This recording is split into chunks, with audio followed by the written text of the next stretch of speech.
Pada berdiri cengok. Ada yang nonton.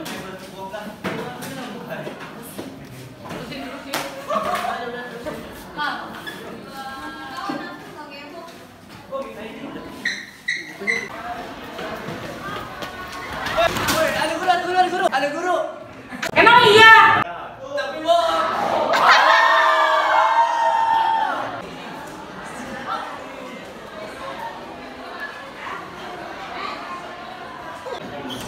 Assalamualaikum anak-anak.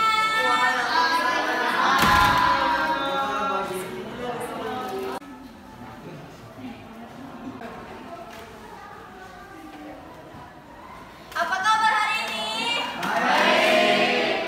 Ayo baca doa dulu. Berdoa dalam hati dimulai. Berdoa selesai. Ayo, siapa yang bisa menceritakan tragedi Sumpah Pemuda dan perjuangan para pahlawan untuk merdeka?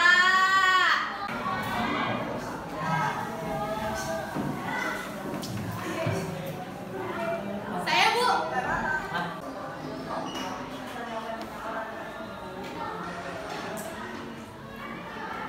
Assalamualaikum warahmatullahi wabarakatuh. Waalaikumsalam warahmatullahi wabarakatuh.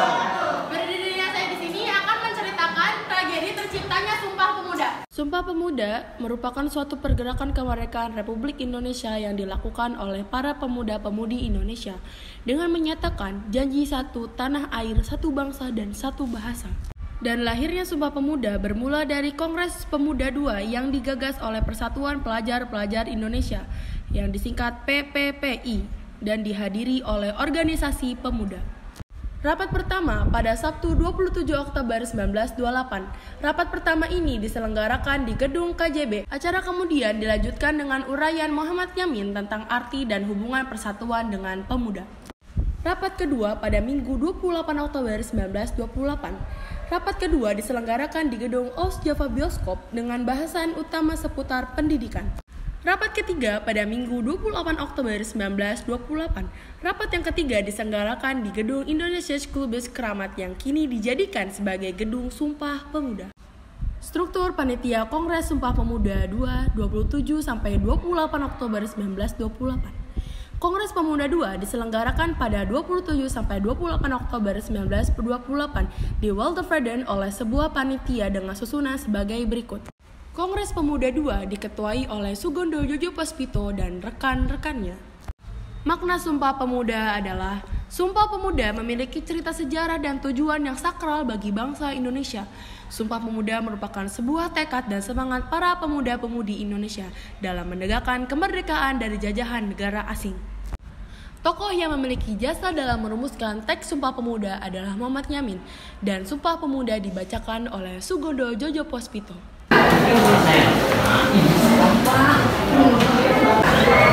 Jadi perkumpulan kita di sini akan membahas tentang naskah Sumpah Pemuda.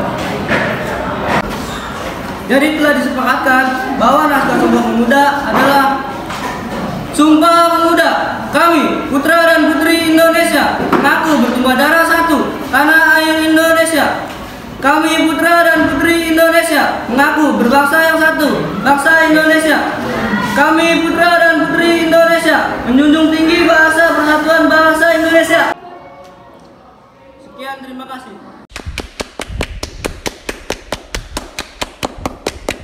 Setelah selesai rapat permusyawarahan naskah Sumpah Pemuda, Sugondo Jojo Puspito membacakan naskah Sumpah Pemuda di depan seluruh warga pribumi.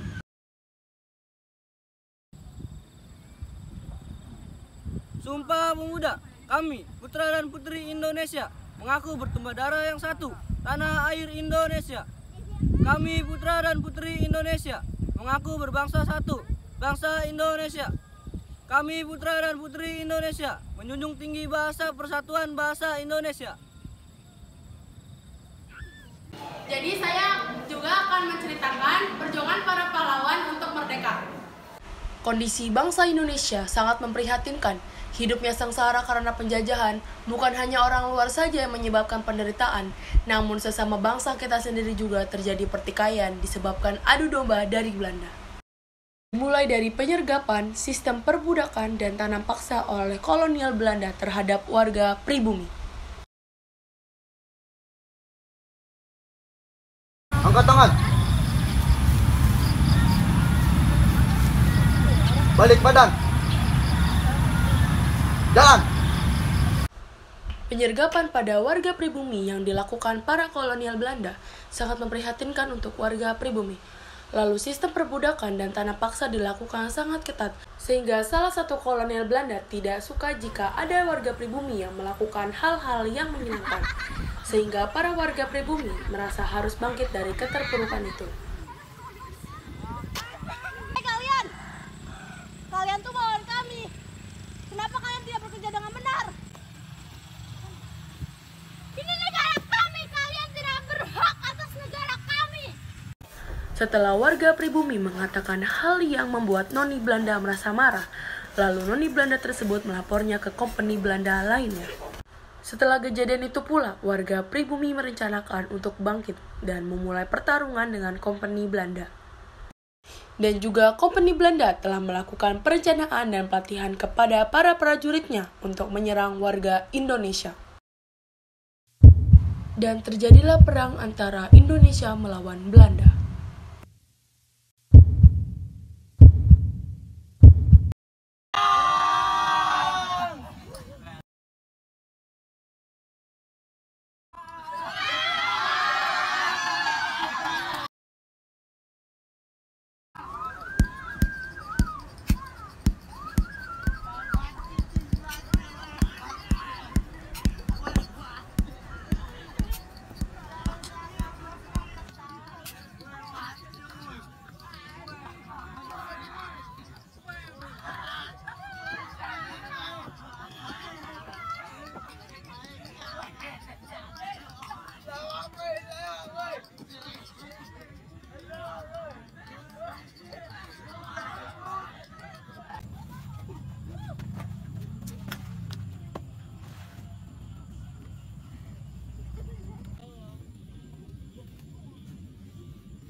Setelah kemerdekaan Indonesia, pada masa awal kemerdekaan Indonesia, kehidupan masyarakat Indonesia masih belum mapan sehingga sebuah negara dengan berbagai macam permasalahannya. Kondisi ekonomi pada masa awal kemerdekaan sangat memprihatinkan karena inflasi, belum mempunyai mata uang Republik Indonesia, peredaran mata uang asing, dan kas negara kosong. Tapi dengan seiring berjalannya waktu, negara Indonesia menjadi negara yang lebih baik dari sebelumnya. Sejak 17 Agustus 1945, Indonesia telah mendeklarasikan sebagai negara yang merdeka. Kemerdekaan ini telah diakui secara de jure dan de facto oleh negara tetangga bahkan dunia. Makna dari kemerdekaan ini sesungguhnya bahwa Indonesia bebas dari penjajahan bahkan bebas dari intervensi negara lain.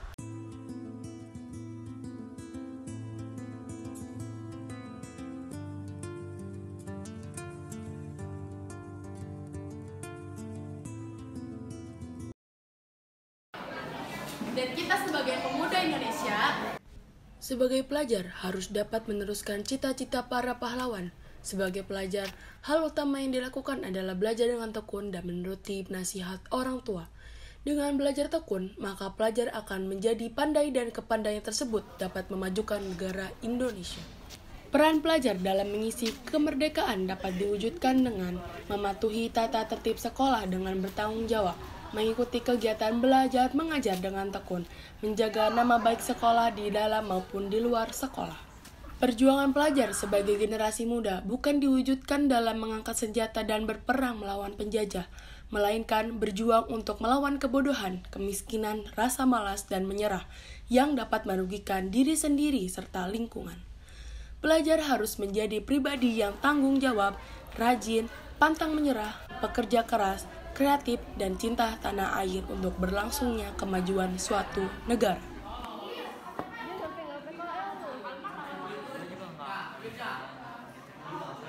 Seorang pelajar juga harus belajar dengan tekun, karena belajar akan membawa kita menuju kualitas hidup yang lebih baik. Kualitas hidup kita di masa depan sangat ditentukan oleh perencanaan saat ini. Perencanaan tersebut akhirnya akan sempurna melalui proses belajar. Kita telah mengetahui bahwa perjuangan para pahlawan sangatlah tidak mudah untuk memerdekakan Indonesia. Kita semestinya harus bersyukur dan berterima kasih kepada para pahlawan. Tanpa mereka, kehidupan kita tidak akan seperti sekarang. Dan kita sebagai pelajar harus meneruskan perjuangan para pahlawan untuk bangsa dan negara kita. Sekian dari saya dan terima kasih. Wassalamualaikum warahmatullahi wabarakatuh. Waalaikumsalam.